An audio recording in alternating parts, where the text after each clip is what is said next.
Hi everyone, Brian from Bear Bull Traders here. It's the weekend, May the 5th, and hope everyone's having a good weekend. This is the weekend video. We'll go over what happened last week in the markets, and then we'll take a look ahead. See what we got coming up this week. More earnings on deck, although we've got quite a few of the big ones behind us now, but still more volatile action to come probably in the coming week here. So let's get down and talk about it. All right, so an interesting week. Last week in the markets, we had about 20% of the S&P companies reporting their earnings. And of course, the big event was the Fed decision on rates, and also Powell speaking after there. And of course, as expected, no rate change at all. But what was sort of unexpected, I think, was Powell kind of struck a pretty dovish tone in his speech. He certainly laid to rest any thoughts about hikes in the near future, and he did leave the potential for cuts later on in the year on the table. So the markets really liked the sound of his speech and his tone on rate decisions. So that looked pretty good for the markets. And then we got some weaker than expected employment data on Friday, and that really got the bulls excited. And weaker employment data obviously indicating maybe the economy is cooling a little bit, and the potential for rate cuts look even better. So that really is the way we ended the week, and it was a pretty bullish end to the week there. I'd say all the indexes ended up on the week overall. And areas of strength and weakness, utilities and real estate, of course, they were the two biggest gainers, probably because of the fact that maybe there's a better potential for rate cuts coming. Energy and financials, they were the sectors that were down on the week. And two-year Treasury note, that was down a little bit. That a lot of that move came on Friday, same with the 10-year. And the dollar was weak as well. Of course, they pretty much move pretty close to being in lockstep. Dollar drops when yields drop, and vice versa. Bitcoin, it really has been all over the map here. It was down, around 56,000 during the week, and it really ripped back up. I still believe this is somewhat of a manipulated market. I don't think BlackRock and Goldman want to see the price of Bitcoin drop so they can easily step in there and push the price back up. And I think that's what's happened, but I'm just guessing. So anyway, Bitcoin's still hanging around that 63,000. It could be different by now because, as you know, it's a 24/7 market, and that's the way that cryptocurrency market works. So that was the week in review. Okay, so before we go on here, I always like to do a quick plug for my books that are available on Amazon. You can see them there, Profiting as an Active Trader, How to Swing Trade, my oldest book, and my latest book, How to Trade Options. And you'll notice I do talk a lot about options trades in the room here or on the video as well. So if you want to check those books out, they are available for sale. So let's get down and look at some charts here. Okay, so let's start out by looking at some of the indexes on the week here. As always, like to start out with the Treasury yields, and you can see here we came off quite a bit, especially on Friday, as we got that weak unemployment data, and the potential for rate cuts became more real again. And you can see here, 2-year dropped quite a bit, pulling back from its highs. 10-year, same thing. So good for the markets, obviously, when yields start to drop there, as they were kind of creeping up. Transports, not a bad week overall. Really looked like they were going to break down early midweek there, but came snap back on Thursday and Friday as we got Powell's dovish comments and the weak employment data. And you can see here we kind of bounced off this bottom level and came back up. Quite the tail on that doji for the week there. The Dow, it's kind of again the same thing. To me, it looks like we've broken a downtrend, and I think this is going to be sort of a theme for the rest of the indexes here. You could draw a line from here. You could definitely draw a line from here on the daily, and it does look like we've started to break out and may move up here. You can see RSI starting to move up. Let's take a look at stochastics. Stochastics are turning up again. All the momentum indicators are looking like we're going to push higher. Although if you look over, I'm just going to say, just look over the last couple of the month or two, you can see here we really have been kind of chopping in this range here. There's a lot of volume being traded in this range. So yeah, anyway, we do seem to be sort of stuck here, but it looks like we may start to push higher. And you can see on the week here, we've on a weekly chart also, we're looking like we've broken this downtrend that happened and are starting to break back out again on the Dow. The Qs, kind of the same story. I'm not going to keep repeating myself here. There's one trend line there. You can see another here. We do look like we're starting to break out to the upside again, and all the momentum indicators are showing that. And on a weekly, again, same thing. SPY, all these charts pretty much look the same. So I guess, and again, I'm not going to keep repeating myself, but all the momentum indicators look like we could carry more to the upside here, as we seem to have found a bottom after this this pullback.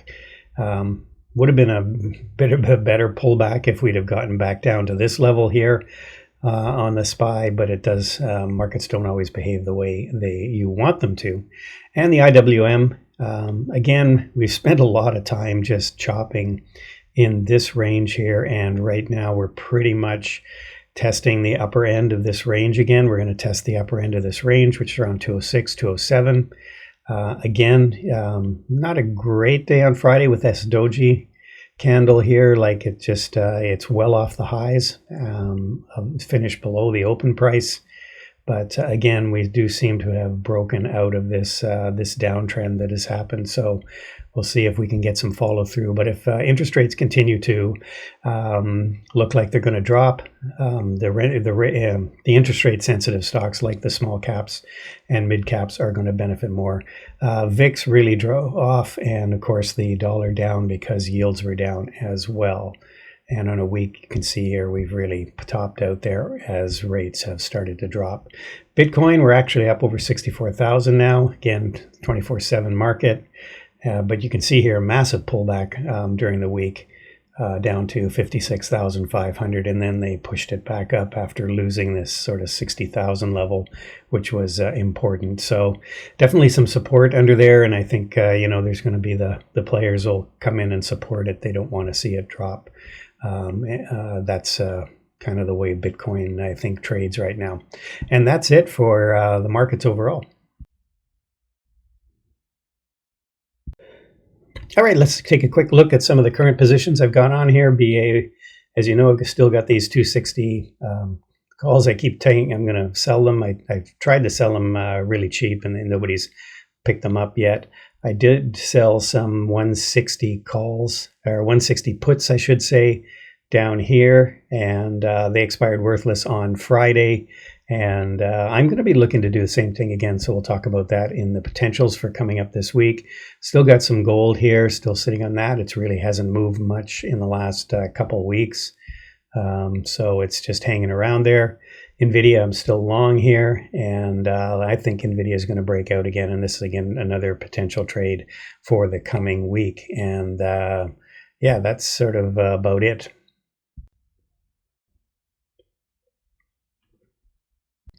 All right, so let's take a look at some potential trades for the coming week. Markets have been pretty choppy. We really haven't gone very much, just up and down in a range here.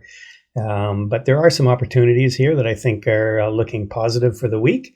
We'll start out with Adobe. Adobe's kind of in this this range here right now. It's been trading in this sort of 460 to 480 range. It broke out on Friday.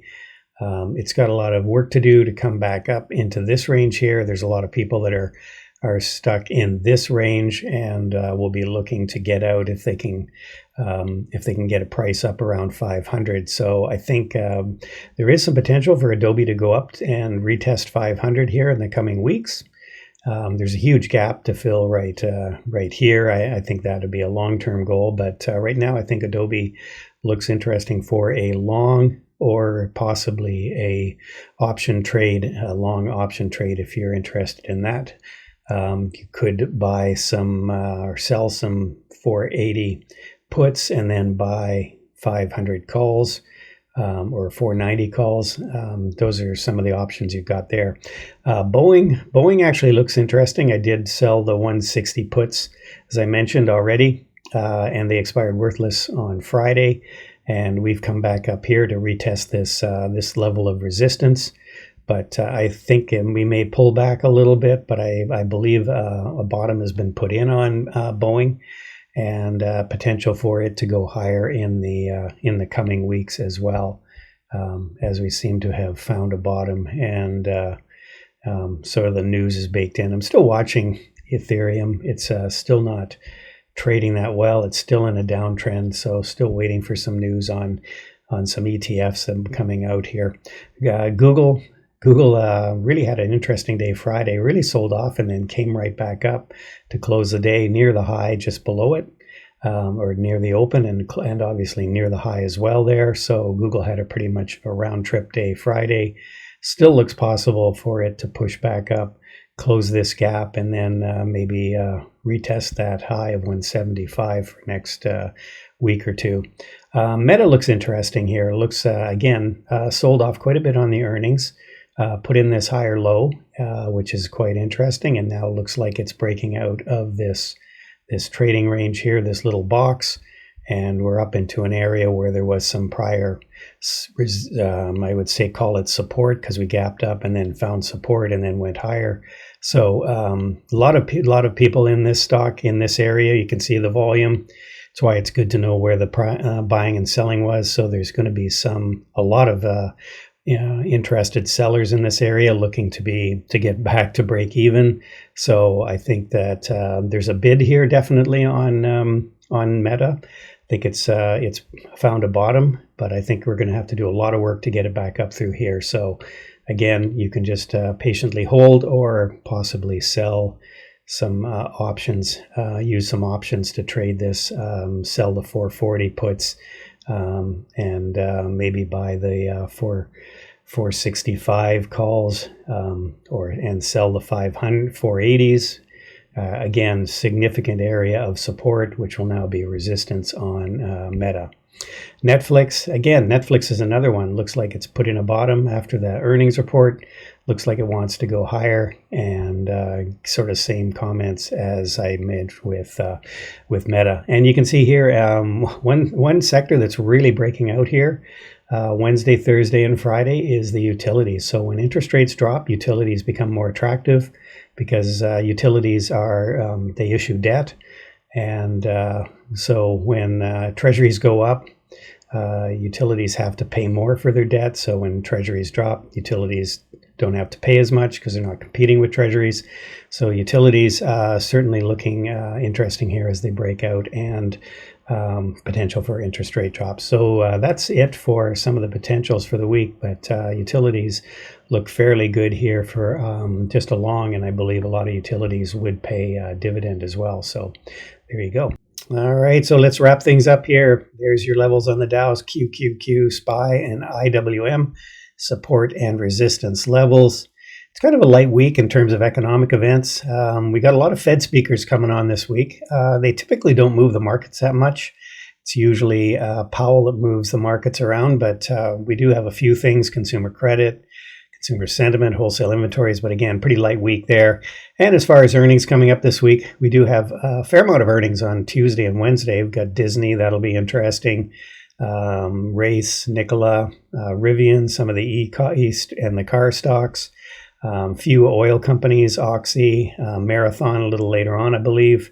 And we've got Hood, ARM, that'll be an interesting one. So still got lots of earnings to keep the markets volatile and fun. So that's it, everybody. Hope you have a great rest of your weekend, and we'll look forward to seeing you if you're going to join us in the Bear Bull Trading Room on YouTube, live on YouTube at 8 a.m. We'll be kicking things off pre-market show, and then we're even staying on to show the YouTube participants some of the trading in the morning. So that's if you want to join us, I'd be happy to have you there. So have a great weekend, everyone, the rest of it, and we'll see you on Monday morning, hopefully. Bye for now.